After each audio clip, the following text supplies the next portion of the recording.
ವಾಗಿ ಕಾನೂನು ಸುವ್ಯವಸ್ಥೆ ತೊಂದರೆ ಆಗಿರುವ ಬಗ್ಗೆ ಮತ್ತು ಈ ಜಿಲ್ಲೆಯಲ್ಲಿ ಬೇರೆ ಬೇರೆ ರೀತಿಯ ಅಹಿತಕರ ಘಟನೆ ನಡೆಯುವ ಹಿನ್ನೆಲೆಯಲ್ಲಿ ಇವತ್ತು ನೂತನವಾಗಿ SP ಮತ್ತು ನಮ್ಮ ಕಮಿಷನರ್ ನೂತನವಾಗಿ ಒಂದು ಜವಾಬ್ದಾರಿಯನ್ನು ತಗೊಂಡಿದ್ದಾರೆ.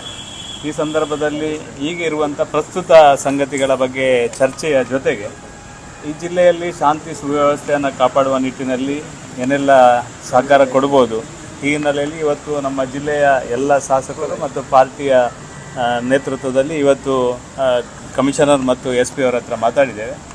ನಮಗೆ ವಿಶ್ವಾಸ ಇದೆ ಈ ಜಿಲ್ಲೆಯಲ್ಲಿ ಶಾಂತಿ ಸುವ್ಯವಸ್ಥೆಯನ್ನು ಕಾಪಾಡುವ ನಿಟ್ಟಿನಲ್ಲಿ ಪ್ರಾಮಾಣಿಕವಾದ ಕೆಲಸ ಕಾರ್ಯವನ್ನು ಇಲ್ಲಿಯ ಪೊಲೀಸ್ ಇಲಾಖೆ ಮುಖಾಂತರ ಈ ಇಬ್ಬರು ಅಧಿಕಾರಿಗಳು ಮಾಡ್ತಾರೆ ಅನ್ನುವ ಒಂದು ವಿಶ್ವಾಸದ ಇದೆ. ಒಂದು ಒಳ್ಳೆಯ ಚರ್ಚೆ ಆಗಿದೆ. ಅಭಿಪ್ರಾಯಗಳನ್ನು ನಾವು ನಮ್ಮ ಕಡೆಯಿಂದ ಕೊಟ್ಟಿದ್ದೇವೆ, ಅವರು ಕೂಡ ಸಾಕಷ್ಟು ಅಭಿಪ್ರಾಯಗಳನ್ನು ಕೊಟ್ಟಿದ್ದಾರೆ. ಮುಂದಿನ ದಿನಗಳಲ್ಲಿ ಈ ಜಿಲ್ಲೆಯ ಅತ್ಯಂತ ಒಳ್ಳೆಯ ರೀತಿಯಲ್ಲಿ ಶಾಂತಿ ಸುವ್ಯವಸ್ಥೆಯನ್ನು ಕಾಪಾಡುವ ನಿಟ್ಟಿನಲ್ಲಿ ಒಂದು ಒಳ್ಳೆಯ ಇವತ್ತು ಭೇಟಿಯಾಗಿದೆ ಅಂತ ತಿಳ್ಕೊಂಡಿದ್ದೀವಿ. ಈಗ ಹಿಂದೂ ಸಂಘಟನೆಯ ಮುಖಂಡರು ಮತ್ತು 36 ಜನರಿಗೆ ನೋಟಿಸ್ ಜಾರಿ ಮಾಡಿ ಜೊತೆಗೆ ನಾವು ಚರ್ಚೆಯನ್ನು ಮಾಡಿದ್ದೇವೆ. ಇದರ ಬಗ್ಗೆ ಅವರ ಹತ್ರ ವಿವರಣೆಯನ್ನು ಕೂಡ ಕೇಳಿದ್ದೇವೆ. ಇದಕ್ಕೆ ಸರಿಯಾದ ವಿವರಣೆಯನ್ನು ಅವರು ಕೊಟ್ಟಿದ್ದಾರೆ. ಇವತ್ತು ಇವರು ಮಾಡಿರುವಂಥದ್ದು ಈ ಪ್ರಕ್ರಿಯೆ ಅಲ್ಲ ಅಂತ ಹೇಳಿದ್ದಾರೆ. ಹಿಂದಿನಿಂದ ಇದೊಂದು ಪ್ರಕ್ರಿಯೆ ಮಾಡಿದ್ದಾರೆ, ಇದು ಸರಿಯಲ್ಲ.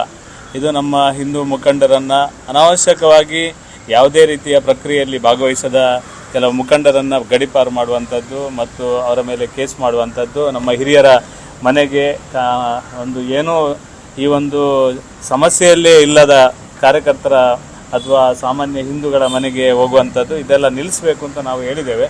ಈ ರೀತಿಯ ಪ್ರಕ್ರಿಯೆ ಮಾಡೋದ್ರಿಂದ ಇಲ್ಲಿ ಶಾಂತಿ ಸುವ್ಯವಸ್ಥೆ ಆಗೋದಿಲ್ಲ.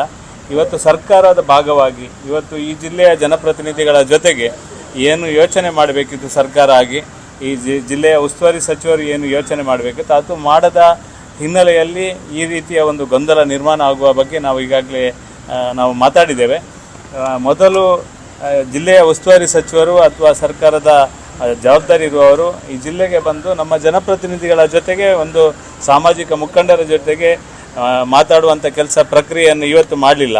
ಹಿಂದಿನ ಎಲ್ಲ ಸರ್ಕಾರ, ಯಾವುದೇ ಸರ್ಕಾರ ಇದ್ದಂಥ ಸಂದರ್ಭದಲ್ಲಿ ಕೂಡ ಈ ರೀತಿಯ ಅಹಿತಕರ ಘಟನೆ ಆದಂಥ ಸಂದರ್ಭದಲ್ಲಿ ಈ ರೀತಿಯ ಒಂದು ಪ್ರಕ್ರಿಯೆಯನ್ನು ಮಾಡ್ತಾಯಿದ್ರು.